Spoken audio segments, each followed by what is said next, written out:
कहानी की शुरुआत होती है 1967 में। देश की मेजॉरिटी जनता कृषि क्षेत्र में काम कर रही होती है। काम, कमाई, सोशल लाइफ, हर चीज खेत से ही जुड़ी होती है। मगर खेत तो जमींदार का ठहरा। हर स्टेट में जमींदारी अबॉलिशन, लैंड रिफॉर्म का कानून तो था, लेकिन कागज पर, क्योंकि बेनामी प्रॉपर्टी ही चल रहा था। जमींदार अपने बेटे, बहू, नौकर चाकर के नाम पर जमीन का रजिस्ट्रेशन कराकर बच निकलते थे। लोकल लेवल पर जमींदारों का इतना दबदबा था, बाहुबली थे, कि अगर कोई नियत वाला सरकारी अफसर आए भी ना, वो कुछ खास कर नहीं पाता। तो जो जमींदारी जो प्रथा सैकड़ों सालों से चली आई थी, आजादी मिलने के बाद भी वो प्रथा अनफॉर्चुनेटली कायम थी। जमींदार आम आदमी पर हर चीज पर टैक्स लगाता, मुफ्त की मजदूरी कराता और अक्सर आम महिलाओं के साथ बर्बरता भी होती। जमींदार ज्यादातर अपर कास्ट से थे और सबसे ज्यादा जो जुल्म ढाया जाता था वो दलितों पर और आदिवासियों पर होता था। आम आदमी किसको शिकायत करे, कोई था ही नहीं, क्योंकि जमींदार हो, सेठ हो, पुलिस हो, सब आपस में मिले हुए थे। 1961-62 का ये डेटा देखिए। देश की 50% रूरल पॉपुलेशन के पास सिर्फ 3.31% जमीन थी। बाकी और गधा मजूरी कर रहे थे जमींदारों के लिए।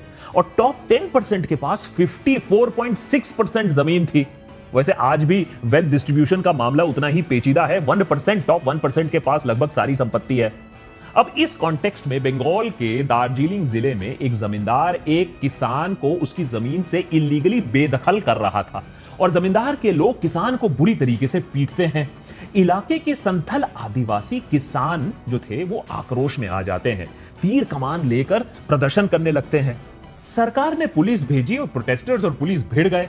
24 मई 1967 को एक पुलिस अफसर की मौत हो जाती है और फिर 25 मई 1967 को नक्सलबाड़ी गांव के पास पुलिस ने प्रदर्शनकारियों पर गोली चला डाली। 8 लोग मारे गए, जिसमें 2 बच्चे भी शामिल थे। एक जवान लड़के की भी मौत हो जाती है।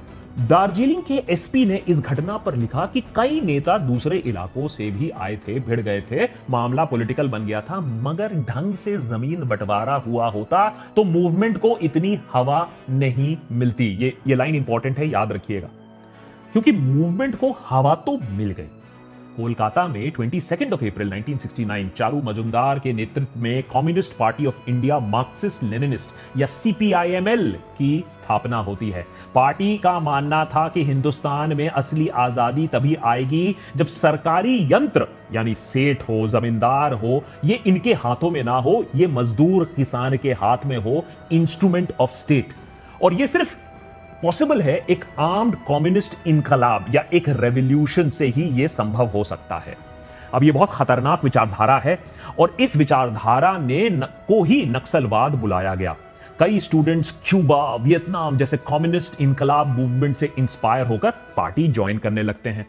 सीपीआईएमएल सुप्रीमो चारू मजुमदार ने total annihilation of class enemy की स्ट्रेटेजी अपनाई, यानी गांव के जमींदार हो, सेठ हो या यहां तक पुलिस ऑफिसर को भी बेशर्मी से, बेरहमी से मार डालो, उन्हें काट डालो।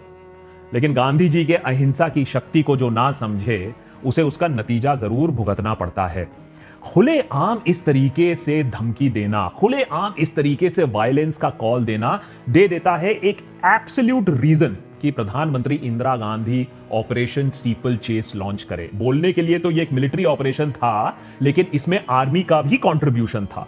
तो जब इतनी फोर्स में जब मिलिट्री ऑपरेशन होता है तो सीपीआईएमएल के काडर टिक नहीं पाते हैं। 1972 में चारू मजुमदार की हिरासत में मौत हो जाती है। कहने को तो नक्सलिज्म यही खत्म हो जाना चाहिए था, लेकिन देखिए आलम क्या है कि 50 साल बाद भी हम इसी चीज के बारे में बात कर रहे हैं। इसको खत्म करने की प्लानिंग नई दिल्ली के हाईएस्ट ऑफिस में हो रहा है। क्यों? क्योंकि चारू मजुमदार तो मर गया, लेकिन जमींदारी का जुल्म तो था, वो चलता रह गया और इस जुल्म के खिलाफ और ज्यादा आवाजें उठने लगी। आंध्रा के श्रीकाकुलम के आदिवासियों ने हथियार उठाया, बिहार के भोजपुर में दलितों ने भी हथियार उठाया। इतने ताकतवर सिस्टम और सरकार के खिलाफ बेसिक हथियार उठाना वैसे तो जेल या मौत को न्योता देना होता है। तो सवाल यह उठता है कि किसानों ने यह काम किया क्यों? गलत मत समझिए, आइडियोलॉजी का रोल था, लेकिन आइडियोलॉजी से ज्यादा डेस्पिरेशन का एक एलिमेंट था। 1947 और 1997 के बीच में माइनिंग और डैम प्रोजेक्ट्स के चलते ही देश में 5 करोड़ लोग डिस्प्लेस हुए थे, जिसमें 40% आदिवासी थे। कल को आपके घर पर कोई आता है और बोल देता है, घर तोड़ देता है कि भैया यहां शहर बसने वाला है, रोड बसने वाली है, आपकी यहां जरूरत नहीं है, तुम यहां से हटो, कहीं और जाकर बस लो, तो आपको कैसा लगेगा? कहीं ना कहीं गुस्सा एक था जो लाजमी था, एक बेबसी थी, जिस पर ऑफ कोर्स नक्सल पार्टीज ने इसे अपना बेस बनाया। इतिहास में सब ब्लैक एंड व्हाइट नहीं होता है, लोगों का गुस्सा जायज था, सच था, लेकिन नक्सलियों ने इस जो गुस्से को अपने लिए एज अ टूल इस्तेमाल किया, यह भी सच है। समय के साथ साथ स्ट्रेटजीज भी बदलने लगी। 1980s में आंध्र प्रदेश में पीपल्स वॉर ग्रुप की स्थापना होती है, जो टोटल एनहाइलेशन वाले पक्ष को थोड़ा छोड़ती है, वायलेंस से थोड़ा हट जाती है दूर। राइटर्स एसोसिएशन, कल्चरल विंग्स बनाए जाते हैं, गांव गांव में जाकर जमीन बंटवारा, कम तनख्वाह, छुआछूत, डोमेस्टिक वायलेंस जैसे क्रिटिकल मुद्दों के बारे में भी बातचीत होती है। अब इनका पॉलिटिकल इन्फ्लुएंस भी बढ़ने लगता है।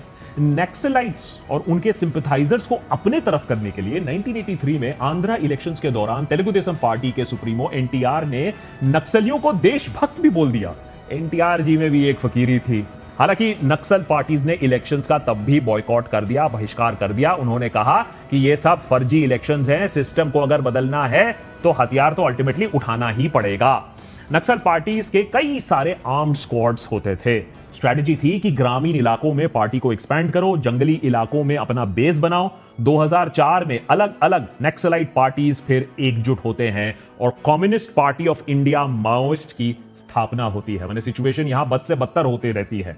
आंध्र प्रदेश से लेकर नेपाल बॉर्डर तक एक रेड कॉरिडोर बनाया जाता है। पुलिस स्टेशन पर रेड होती है, एडवांस्ड हथियार इकट्ठे किए जाते हैं, डोनेशंस और कॉन्ट्रैक्टर से पैसा वसूली कर पार्टी फाइनेंसेस मैनेज की जाती है। 10,000 से ज्यादा सोल्जर्स खड़े कर दिए जाते हैं।